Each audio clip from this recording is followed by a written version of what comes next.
let's see how we can correct the Gibbs free energy change for a reaction at a different pressure. So we can say that the delta G at some pressure 2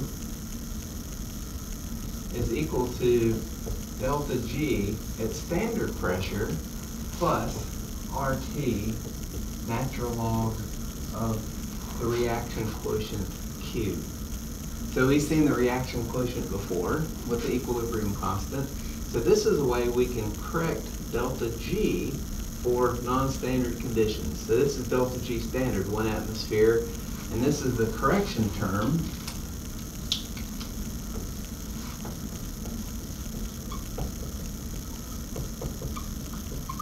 for different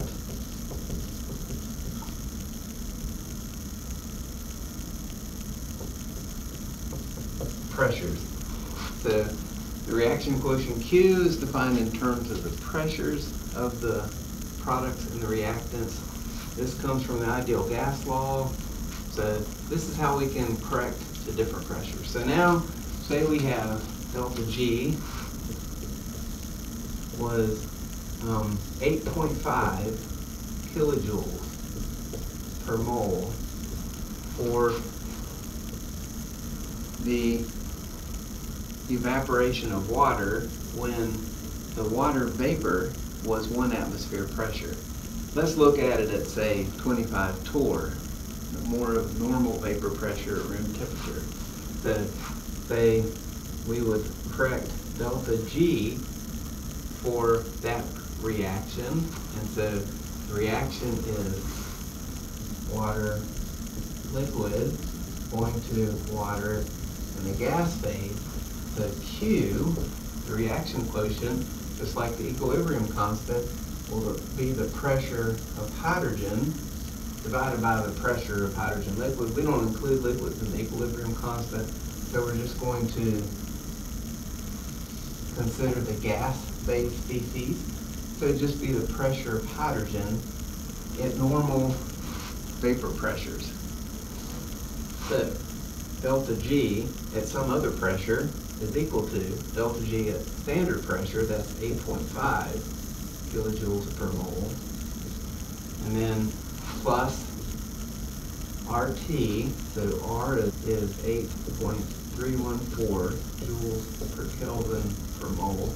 Now we want R in joules because we have joules here for this energy term for delta G. So R times T, so we'll do it at room temperature, 298 Kelvin, and natural log Q. So it's a natural log of Q, and Q is just the vapor pressure of hydrogen. So instead of having 1 atmosphere, we'll have the normal vapor pressure of water. So I'll have 24 torr times 1 atmosphere per 760 torr. So now this is the delta G for that reaction, and let's determine what it is now. So this is delta G is equal to 8.5 kilojoules per mole from this term, and this term gives negative 8.6 kilojoules per mole. So now you can see that correcting it to the proper vapor pressure at room temperature makes this negative 0.1 kilojoules per mole.